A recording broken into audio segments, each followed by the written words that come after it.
कौन बनेगा नेता। नगर निगम के चुनाव पास आने वाले थे। पूरे कानपुर शहर में टिकट को लेकर मारामारी शुरू थी, लेकिन सबसे ज्यादा चर्चा में वार्ड नंबर 40 की सीट थी। वो इसलिए क्योंकि इस बार वहां की सीट महिला के लिए आरक्षित थी। अब सवाल ये था कि चुनाव लड़ेगा कौन। इससे पहले ठाकुर साहब वहां से पार्षद थे और इस बार उन्होंने अपनी पत्नी सीमा ठाकुर को टिकट दिलवाई और ठाकुर साहब की शान के कारण सीमा जी ने 20,000 वोटों से चुनाव जीत लिया।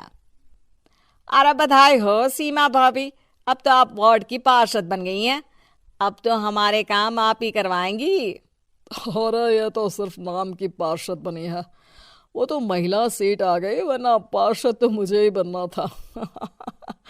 अब भले ही चेहरा इसका होगा, लेकिन पावर तो मेरी ही होगी।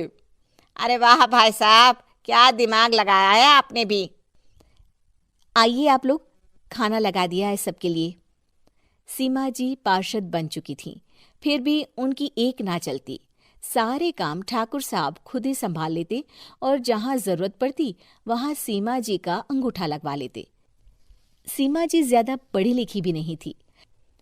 एक दिन ठाकुर साहब और सीमा एक प्रोग्राम में जाते हैं।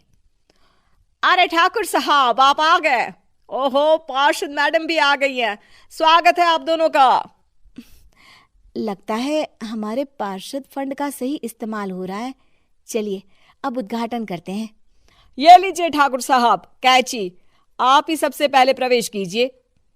सब लोग आगे निकल जाते हैं और सीमा जी पार्षद होने के बावजूद भी पीछे खड़ी रह जाती हैं। वो देखती हैं कि वेलकम बोर्ड पर उनका नाम है, लेकिन महिला होने के कारण कोई उनका सम्मान नहीं कर रहा। अगले दिन एक आदमी उनके घर आता है। अरे ठाकुर साहब नमस्कार। कल ना हम नोटिस किए कि हमारा घर तो अवैध है और नगर निगम वाले उसे तोड़ने आ रहे हैं। अरे कुछ कीजिए ना ठाकुर साहब। देखो भाई, मैं तो ज्यादा कुछ कर नहीं सकता, पर अगर तुम सबकी जेब गर्म कर दो तो कुछ हो सकता है। कुल मिलाकर 4 लाख लगेंगे। अरे 4 लाख ठाकुर साहब?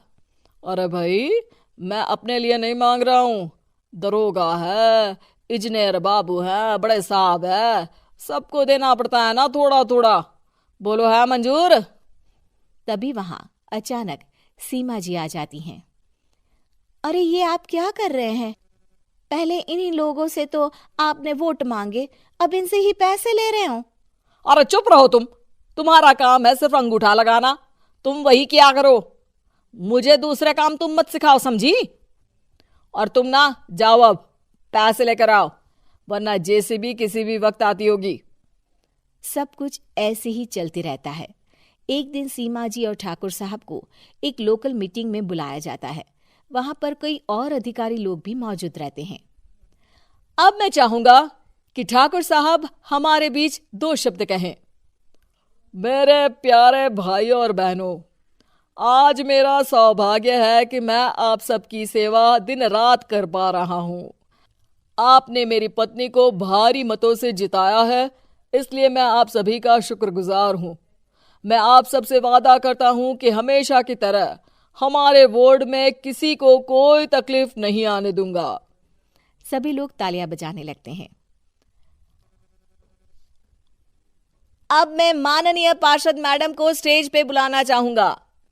अपने नाम को बुलाया सुनकर सीमा जी एकदम चौंक जाती है। उन्हें बिल्कुल उम्मीद नहीं थी कि इतनी बड़ी जगह उन्हें मंच पर बुलाया जाएगा। जैसे तैसे वो मंच पर चढ़ती हैं। ऊपर जाते ही सीमा जी को सारी पुरानी बातें याद आ जाती हैं कि किस तरह उनके पति उन्हें कभी भी आगे बढ़ने नहीं देते और उनके नाम से गलत काम करते हैं। वो बोलने लगती हैं। मैं आपके वार्ड की पार्षद सीमा हूं। आप में से बहुत कम लोग ही मुझे जानते होंगे, क्योंकि इससे पहले मुझे कभी ऐसा मौका ही नहीं मिला। सारे मौके मेरे पार्षद पति यानी आपके ठाकुर साहब ही लेते रहे, लेकिन आज ये मौका मुझे मिला है तो मैं इसे ऐसे ही नहीं जाने दूंगी।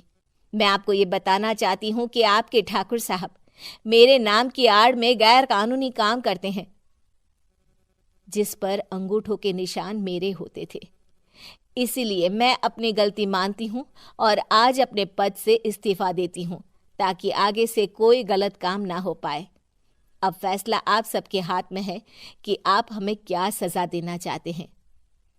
सीमा जी की बातें सुनकर ठाकुर साहब के चेहरे का रंग उड़ जाता है और वो शर्म से मुंह नीचा करके वहां से चले जाते हैं और पद से इस्तीफा देकर ही सही सीमा जी अपने आप में आत्मविश्वास महसूस करती हैं।